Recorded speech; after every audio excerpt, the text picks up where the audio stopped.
You know why you didn't get a week 7? It's because we knew you was thirsty for week 8. Okay, back inside the mix. We've been away a bit. Burnside, Westview, Wickpish. This is this bird breakdown. We're going to come back in and talk about the end of the Minnesota game where the Eagles took advantage of the aggressive Minnesota defense, which showed that Jalen Hurts needs to do this and progress to the Giants game that we have this week against the New York Giants, who took us down a few weeks ago, embarrassed us up in the Meadowlands in New Jersey, which is okay because what we're getting back this week is Jalen Carter, Quinyon Mitchell, and we'll have a healthy offensive line who is meshing together. You're losing Cam Jurgens, but you're bringing back Landon Dickerson, which is key. And what I want to see them do early in this game to break down this Giants defense is gash. Let's gash. So I want to see inside runs going for big gains. We've seen a lot of outside runs going for big side gains, but it doesn't sustain. I think if we can get inside on this Giants defense, we can really cause some havoc early and late into that game where the Giants capitulated to the Denver Broncos, which is the last loss that the Giants had, is that they gave up big gashes of run plays. So what I want to see the Eagles offense do is sustain that. Get everybody involved, etc. We have no AJ this week, so it's going to be the Smitty show.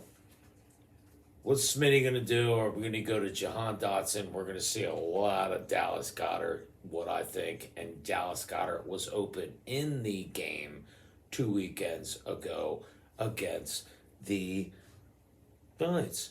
So what I want to see on this Giants offense is, are we going to shut down this defense? Are we going to shut down this offense as far as the hard run game? They're going to try to come downhill on us. Who didn't we have last time? Jalen Carter. We got him back this week. Can he scrape on these gaps and come in and make some big plays? Who's going to make a big play in the backfield? It's on the Eagles' turf, and we want to see what happens when we basically line up against them after getting embarrassed on our own turf. Yeah. And what I also want to see is some creativity on the defensive side of the ball. This offense for the Giants had their way with us in the last game. But I'm going to tell you this right now.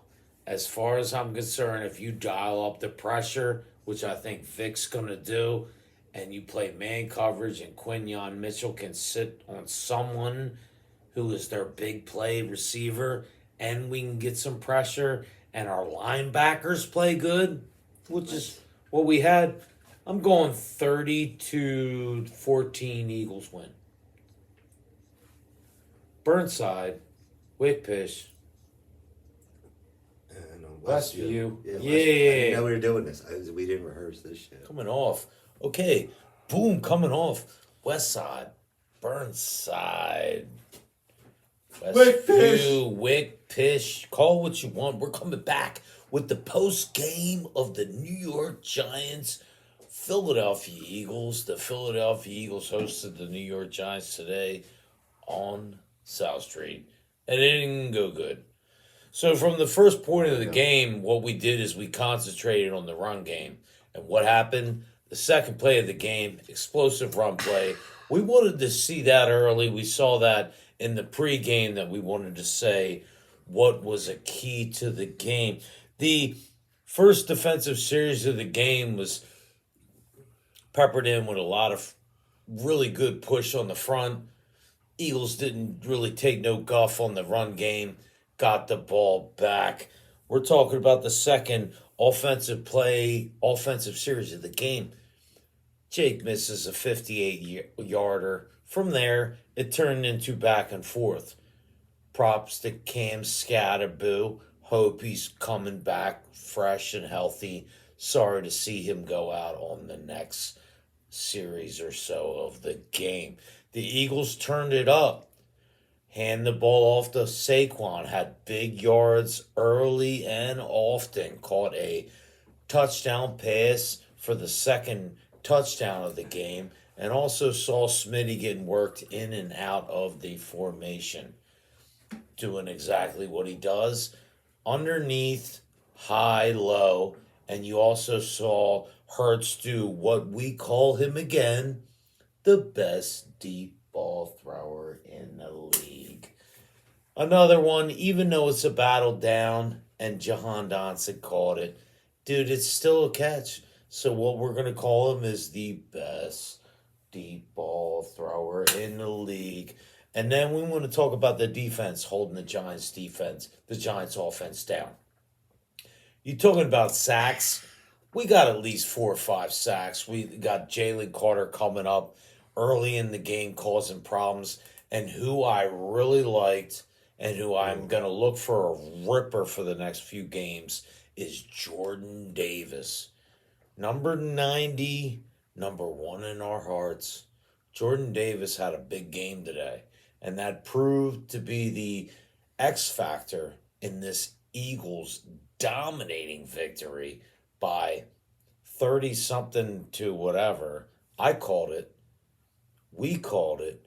But all I know is that they're moving on. We're moving on. We're going to have a post-bye doesn't week. matter over the other. Should we have a post-bye week? We're going to have a post-bye week breakdown of who's healthy and who's not. They got out of this game rather healthy. I didn't see anyone leave the game.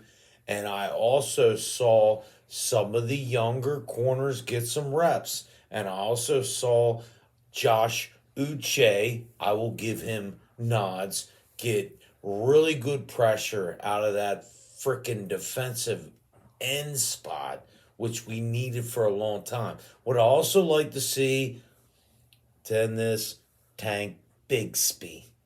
Tank Bigsby ran hard. If you're going to have a back like Saquon Barkley, you want a guy behind him who can spell him and make him get tough yards and get the easy yards behind you.